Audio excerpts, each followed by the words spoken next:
Part 2। शरीर बदला पर किस्मत। वही गुफा की उस अंधेरी गहराई में ओली का सामना अपनी सबसे बड़ी सच्चाई से होता है। उस अपनी जान बचाने के लिए ओली को उस द्वीप से भागना पड़ता है जिसे वो अपना घर कहता था। लेकिन किस्मत का खेल देखिए, जिस जावन शरीर से वो नफरत करता है वही अब उसकी ढाल बनने वाला है। पानी में डूबते हुए उसे 3 जावन बहनें आइवी, वॉयलेट और लिली बचा लेती हैं। लेकिन ओली के लिए ये कोई मदद नहीं बल्कि एक और मुसीबत है, क्योंकि उसके पिता ने हमेशा सिखाया था किसी दूसरे जीव पर कभी भरोसा मत करो। +4 आइवी, जो खुद को एक हीरो मानती हैं, ओली को जावन रॉक ले जाने की जिद करती है। यहाँ ओली को एक और झटका लगता है। वो न केवल जावन की भाषा समझ पा रहा है बल्कि छोटे से छोटे कीड़े मकोड़ों की बातें भी उसके कानों में गूंज रही हैं।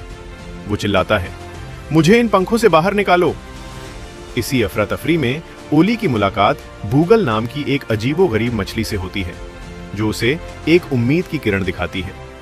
बूगल बताता है कि घाटी में एक और जादुई पॉड मौजूद है जो उसे वापस पूकू बना सकता है।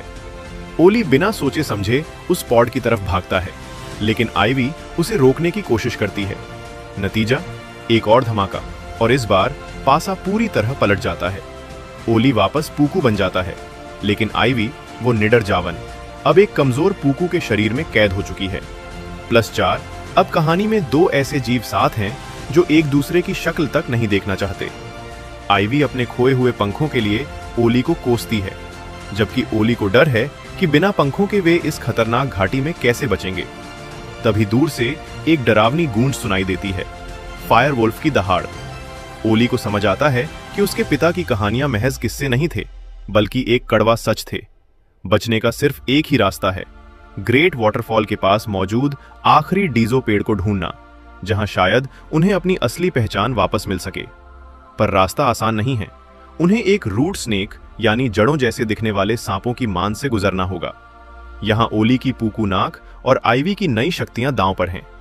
क्या ये दोनों अपनी आपसी नफरत भुलाकर इस मौत के जाल से बाहर निकल पाएंगे?